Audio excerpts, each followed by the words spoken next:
Praise Lord समस्त मोर हृदयपूर्वक नमस्कार। मोर प्रिय मन आम मान को पवित्र बाइबल ग्रंथ सहित मन देखा मनीष आम मनीष बोली आम द्वारा पृथ्वी आम जीवन को सतर्क रखा दरकार। मन पवित्र शास्त्र कहते मनीष केबे कि अंखारी हबार नुहे, मनीष क्या अहिंसा हबार नुहे, सेटा मन को पवित्र बाइबल वाक्य मन कहते। मोर प्रिय मन आजिकल युवा पीढ़ी युवक मैंने कौन कहते आउ भद्र वस्त्र कथा कि न शुणे मानवे ना कहीं बहुत पाठ पढ़ु से कौन पढ़ु से मत कहबार तार कौन अच्छे तार लेखक कौन अच्छे कि बोली अण देखे ये बड़े व्यक्ति भद्र कि से मैंने किसी तार रेस्पेक्ट नुहे से व्यक्ति तार प्रकृतर तार गुण नुहे जानी तो से गुण थिले से मन से बाभुन भाभी था से विषय भाभी था से मन टिके अनुभव कर कहीं अरे भाई से आमको आग्रह व्यक्ति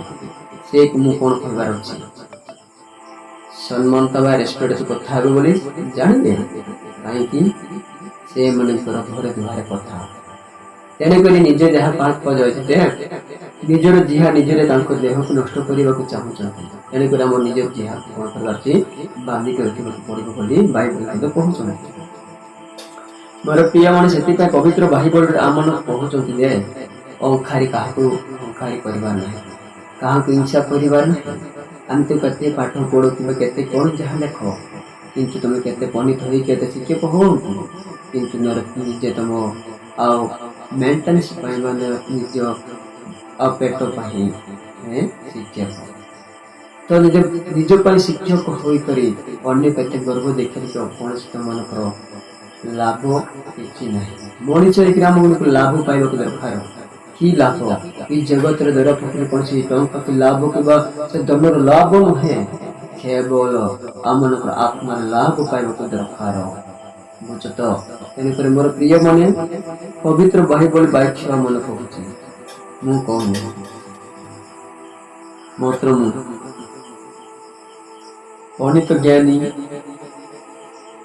पंडित भी ज्ञानी शिक्षक भी ज्ञानी अशिक्षक भी ज्ञानी बुझे आजिकल जगत रे समस्त मनीष को समान रखाए जड़े जड़े जड़े कौन हाइट रखे तो कौन बुद्धि एक मिनट नुहे किंतु जार निज पाई निजे उन्नत हवाई बुद्धि अच्छे से कम कौन अण देखा जाए। मोर प्रिय मन से कौन देखा गदलो आपण मन साहाଯ୍य कले सीना भाई ना अण देखार अच्छे। मोर प्रिय मन से पवित्र बाइबल ग्रंथ आम केवल बंधु ये प्रकार भावे आम के चलबार ना कि बाइबल आम कहते जो क्या संगे तो झगड़ा हो से मन प्रेम पुनर्बार मिलन दरकार। आजिकल जीवत मन मनीष मन कौन कह जाते जड़े सहित झगड़ा हो प्रेम के आंगुठी देख जगह बोली देखे ये बड़े देखे व्यक्ति निजर तार आंगुठी देखुं जगह मोर प्रिय मन निजर आंगुठी जड़े आंगुठी गोटे आंगुठी देखुच निजर आंगुठी आम चिंता आंगुठी देखुची से आप निजे जान दरकार एत क्या गर्व हिंसार सहित आम सहित कथा ना बिल्कुल मात्र सदा प्रभु सहित आम जड़ित रही आम कौन हबार अच्छे ख्रीष्ट प्रेम सहित आम जड़ित रहा दरकार। मोर प्रिय मन शिक्षित हो कि पंडित हो कि कौन सी विज्ञान हो कि ज्ञानी हो मात्र सदा प्रभु तार पादरे दुली समान तार पाद दुली सदा प्रभु पादरे कूट समान कहीं जगत रही केते ज्ञानी हेले भी लाभ नहीं जगत रही केते तो पंडित हेले भी लाभ नहीं जन करके तू नष्ट कर जन को साहाय्य कर जन को दया कर जन को उद्धार कर सेटा ही ମଣିଷ ମାନଙ୍କର ସାହାଯ୍ୟ। ଏଥିପାଇଁ ଆମକୁ ପବିତ୍ର ବାଇବଲ କହୁଛି ସାହାଯ୍ୟ ପାଇରେ ମଣିଷ ନିଜର ପ୍ରତିଭା ଅଛି। ଜାଣିଛ, ସେଥିପାଇଁ ଆଜିକାଲି ଲୋକମାନେ ମଣିଷକୁ ହାଣି ପକାଉଛି, ମଣିଷକୁ ହତ୍ୟା କରୁଛି, ମଣିଷକୁ ଆଘାତ କରୁଛନ୍ତି। ସେମାନେ କଣ ତାର କୌଣସି କ୍ଷତି ହଉଛି କି? ଆରେ ଭାଇ ମାନେ, ମାଟିର ଶରୀର ମାଟିରେ ମିଶିଯିବ, ପ୍ରଭୁଙ୍କ ଆତ୍ମାରେ ଜୀବନ ପ୍ରଭୁଙ୍କ ନିକଟରେ ପଳେଇବ। ତମେ କୁଆଡେ ଯିବ? ସେଟା ଏକା ସପ ଉଡେଇକି ରହିବ କି? ମୋର ପ୍ରିୟ ମନେ, ପବିତ୍ର ବାଇବଲ ସହିତ ଆମମାନଙ୍କୁ ଜାଣିବାକୁ ଦରକାର ଯେ ଆମମାନଙ୍କ ଜୀବନ କୌଣସି ଅଙ୍କାରୀ ଗର୍ଭ ଥିଲେ ଆଜି ଏ ବାକ୍ୟ ମାନେ ସେଟା ଆପଣ ଜାଣନ୍ତୁ। ଯାଆନ୍ତୁ ଆଗକୁ ଚାଲନ୍ତୁ। ଆମେ ଦେଖିବୁ ବାଇବଲ ଜିରିମିୟା ପୁସ୍ତକ 13 ଅଧ୍ୟାୟରେ 15 ପଦ ଆମେ ଦେଖିବା। ତମେ ମାନେ ଶୁଣ, ଆମ୍ଭେ ମାନେ ଶୁଣିବାକୁ ଦରକାର। ସମସ୍ତ ମାନେ ଶୁଣନ୍ତୁ। ଆଜି କେମିତି ହେଲେ ପ୍ରଭୁକୁ ବାକ୍ୟ ଶୁଣିବାକୁ ନିହାତି ଦରକାର କରନ୍ତୁ। ତ ମୋର ପ୍ରିୟ ମାନେ କେମିତି ଶୁଣିବାର ଅଛି? କର୍ଣ୍ଣପାତ କର। ଆମମାନଙ୍କ କର୍ଣ୍ଣପାତ ବଲେ ସେମାନେ କେମିତି ଆମମାନଙ୍କୁ କହୁଛନ୍ତି ସେ ଶୁଣିବା। ସେମାନଙ୍କର କଥା ଆମମାନଙ୍କର ଜୀବନ କେମିତି ପରିବର୍ତ୍ତନ ହେଇପାରେ। ମୋର ପ୍ରିୟ ମାନେ ସେଇଟା କହୁଛି ବାଇବଲ। ଅହଙ୍କାର କରୁନାହିଁ। କାହାକୁ ଆମେ ଅହଙ୍କାର କରିବାର ନାହିଁ, ହିଂସା କରିବାର ନାହିଁ, କପଟ କରିବାର ନାହିଁ। ଭାଇ ମାନେ ଏଟା ଭଲ ନୁହେଁ ମଣିଷ ମାନଙ୍କ ଜୀବନ। ଏଥିପାଇଁ ପବିତ୍ର ବାଇବଲରେ ଆମମାନଙ୍କୁ କହୁଛି ହିଂସାରେ ଯାଉନା, ଅହଙ୍କାରରେ ଯାଉନା, କୁଟ କପଟ କାହା କରୁନା ବୋଲି ବାଇବଲରେ କହୁଛି। ଆଜିକାଲି ଜଗତରେ ଜନ୍ମ ହେଇଥିବା ବ୍ୟକ୍ତି ବେକାରେ ମଣିଷ ହେଇଛି। କୌଣସି ତାର ଲାଭଜନକ ନୁହେଁ।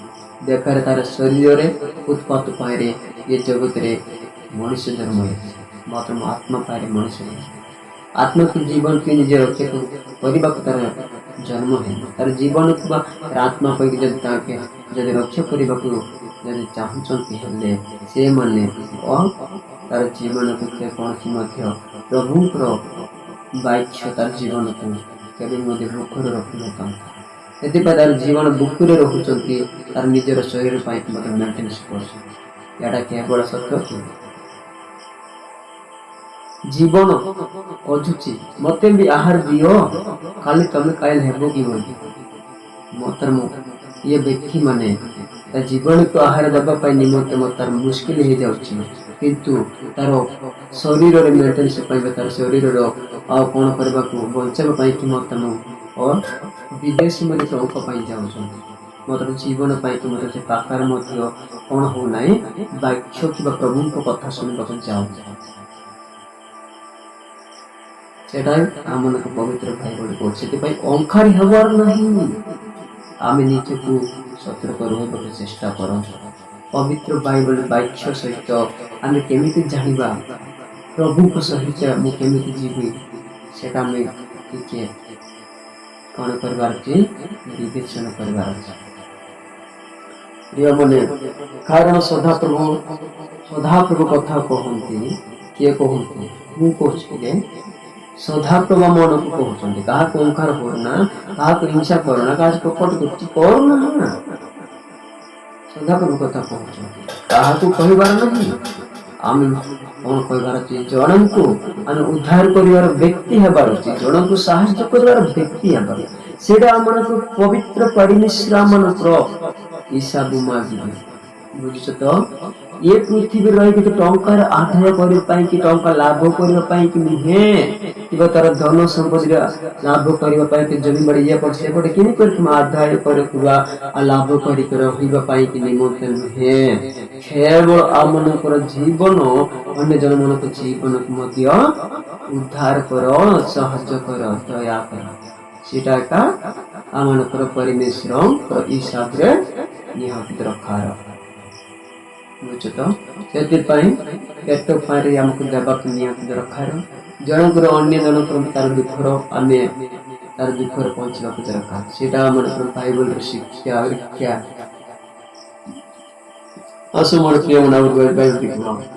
ସଦାପ୍ରଭୁ ପରମେଶ୍ୱର, ସଦାପ୍ରଭୁ ତୁମ ମାନେ ପରମେଶ୍ୱର ଅନ୍ଧକାରର ଉପସ୍ଥିତ କରିବା ପୂର୍ବେ ମୋର ପ୍ରିୟମାନେ ଆମେ ଏ ଜଗତରେ ପରମେଶ୍ୱର ଅନ୍ଧକାରରେ ଆସୀନ ହୋଇଥିବା ପୂର୍ବରୁ ଉପସ୍ଥିତ କରିବା ପୂର୍ବରେ ସେ ପରମେଶ୍ୱର ଜଗତରେ ଏ ଧରା ପୃଷ୍ଠରେ ପୁନର୍ବାର ଆସୀନ ପୂର୍ବରେ ଅନ୍ଧକାର ମୟର ପର୍ବତରେ এই ଅନ୍ଧକାର ପର୍ବତରେ କଣ ହେବାର ଅଛି ତମେ ମାନେ ଶରଣ ଯୁତିବା ପୂର୍ବେ ଆମେ କଣ କରିବାର ଅଛି ଆଣ୍ଠୁପାତ ଥିବା ପୂର୍ବରେ ଆଣ୍ଠୁପାତ ଥିବାର ଅଛି ବା ଆଣ୍ଠୁପାତ ପୂର୍ବରେ ସେ ସମୟରେ ପର୍ବତର ତୁମେ ମାନେ ଶରଣ ଯୁତିବା ପୂର୍ବେ ତୁମେ ମାନେ ପୁଣି ତୁମେ ମାନେ ଆଲୁଆରେ ଅତ୍ୟାଗ କରୁ ଆମେ ଏ ଜଗତରେ ପରମେଶ୍ୱର ଆସନ ପୂର୍ବେ କଣ ହେବାର ଅଛି ପ୍ରଭୁଙ୍କ ପାଇଁ ଆଲୋକ ଦରକାର ବୋଲି ଆମେ କଣ କରୁଛୁ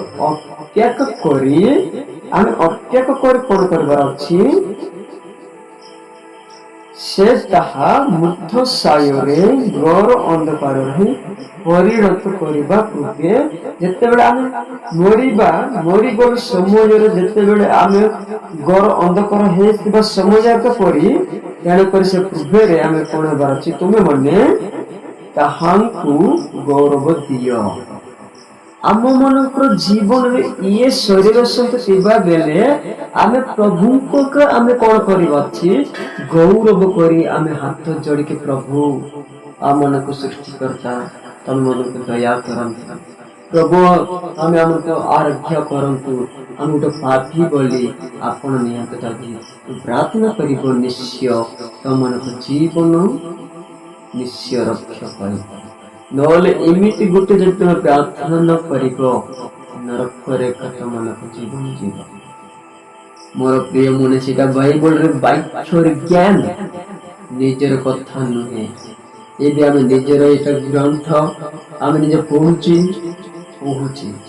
ମୋର ପ୍ରିୟ ମନେ ସେଥିପାଇଁ ଆମମାନଙ୍କର ବାଇବଲରେ କଥା ନିହାତ ଭାବରେ ଆମେ ଶୁଣିବାକୁ ଦରକାର ଏଠି ଦେଖନ୍ତୁ ଆଉ 17 ପଦ ଦେଖନ୍ତୁ ମୋର ପ୍ରିୟ ମାନେ ମାତ୍ର ଯେବେ ତୁମେ ମାନେ ଏକ କଥା ଶୁଣିବା ନାହିଁ ତେବେ ତୁମେ ମାନଙ୍କର ଅଙ୍କାର ସକାଶୁ ମୋହର ପ୍ରାଣ ନିରଳ ସ୍ଥାନରେ ହିଁ ରୋଦନ କରିବ ଓ ସଦାପ୍ରଭୁଙ୍କର ଫଳ ବନ୍ଦୀ ଅବସ୍ଥାରେ ହିଁ ନିତ୍ୟ ହେବା ସକାଶୁ ମୋହର ଆଶକୁ ଅତିଶୟ ରୋଦନ କରି ଅସୁର ଦ୍ୱାରର ବୋଲାଇବ ମୋର ପ୍ରିୟ ମନେ ପବିତ୍ର ବାଇବଲ କହୁଛି ଜୀବନ କହୁଛନ୍ତି ଏଇଟା ଗୋଟେ ଜୀବନର ପାଇଁ ମୋର ପ୍ରିୟ ମନେ ଏବେ ଏତେ କଥା ତମେ ଯଦି ଶୁଣିବ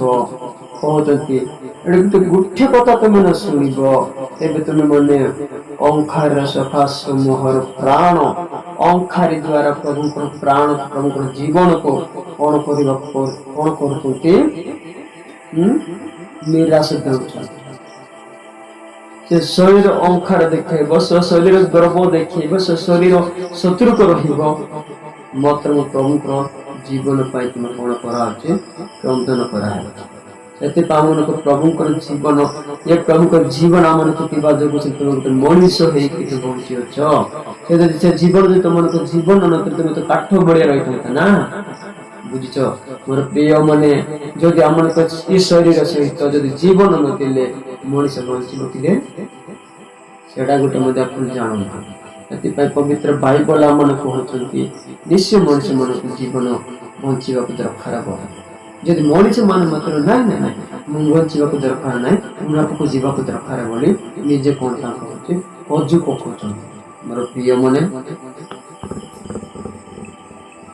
ଜୀବନକୁ ଆମେ ରକ୍ଷା କରିବା ଜୀବନକୁ ଆମେ ଭାବିବା ଜୀବନକୁ ଆହାର ଆମେ ଦେବା ଜୀବନକୁ ଯଦି ଆମେ ଆହାର ଦେବା ପାଇଁ କୌଣସି ଚିନ୍ତା ନୁହେଁ ପ୍ରଭୁ ମିଶିବ ଲୋକକୁ ପଠେଇବା ସେଥିପାଇଁ ଲୋକକୁ ଆମକୁ ଯିବାକୁ ଦରକାର କି ନାହିଁ ସମସ୍ତେ ଆମେମାନେ ସ୍ୱର୍ଗ ଯିବା ପାଇଁ ଏ ଦ୍ୱାରା ପୃଷ୍ଠରେ ଯୀଶୁଖ୍ରୀଷ୍ଟ ଆସୁଛନ୍ତି ସେ ହେଉଛି ଟିକେଟ ସେ ଯୀଶୁଙ୍କୁ ବିଶ୍ୱାସ କରିବ ନିହତ ଭାବେ ସ୍ୱର୍ଗ ରାଜ୍ୟରେ ଶ୍ରେଷ୍ଠରେ ଦେଖେ।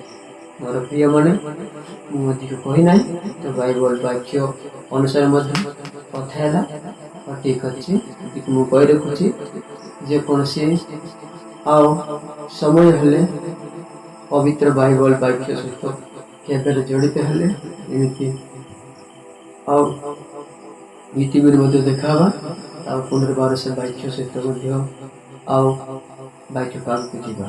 ଯେ କ'ଣ ପବିତ୍ର ବାଇବଲ ବାକ୍ୟ ଆମେ କେମିତି ଜାଣିବା, ସେ ପବିତ୍ର ବାଇବଲ ବାକ୍ୟ ସହିତ ଆମେ କେମିତି ଜଡ଼ିତ ହେବା, ସେ ବିଷୟ ସହିତ ଆଉ ଆମେ ପବିତ୍ର ବାଇବଲ ବାକ୍ୟକୁ ଜଡ଼ିତ ହେବା ପାଇଁ ନିମନ୍ତେ ଆଉ ପୁନର୍ବାର ବାକ୍ୟକୁ ଆଉ ଜଡ଼ିତ ହେବା ପାଇଁ ନିମନ୍ତେ ଆମେ ଏବେ ଶେଷ କରିବାକୁ ଚାହୁଁଛି। ଆଜି ଆମ ସମସ୍ତ କରିବାକୁ ଚାହୁଁଛି ପବିତ୍ର ବାଇବଲ ବାକ୍ୟ ଯେକୌଣସି ଆଜିଟିକ ସମୟ ପର୍ଯ୍ୟନ୍ତ କହିଲି, ଯେକୌଣସି ତ ଯଦି ଭୁଲ ହେଲେ ବି ପ୍ରଭୁ ଆଉ ଥରେ ମଧ୍ୟ ଆମକୁ ଠିକ୍ କରିବ ପ୍ରଭୁ। ଯେ ଏଇଟା ଭୁଲ କରୁଛି ବୋଲି ଆମେ ମାରିବାକୁ ପ୍ରଭୁ ନୁହେଁ, ପ୍ରଭୁ ଏଇଟା ଗୋଟେ ତୁମେ ଭୁଲ କରୁଛ ବୋଲି ଆଉ ପୁନର୍ବାର ଆମକୁ ଶିକ୍ଷା ଦେବା ପ୍ରଭୁ ଅଛି। ତେଣୁକରି ଆମମାନଙ୍କୁ ପାଇବା, ଆମମାନଙ୍କୁ ଜୀବନ ଦେବାଟା ପରମେଶ୍ୱରଙ୍କ ପିତା ଈଶ୍ୱରଙ୍କର ପୁତ୍ର ଯୀଶୁଙ୍କୁ ପାଇଛୁ, କିନ୍ତୁ କେବଳ ମଧ୍ୟ ଆମେ ଭୁଲିବାର ନୁହେଁ, କିନ୍ତୁ ପ୍ରଭୁ ଯୀଶୁ ଖ୍ରୀଷ୍ଟଙ୍କୁ ତମେ ଫଳ କରିବାକୁ ନିହାତି ଜରୁରୀ। ମୋର ପ୍ରିୟମାନେ, ଏ ବାକ୍ୟ ଦ୍ୱାରା ସମସ୍ତମାନଙ୍କୁ ଆଉ ପ୍ରଭୁ ଆଶୀର୍ବାଦ କରନ୍ତୁ।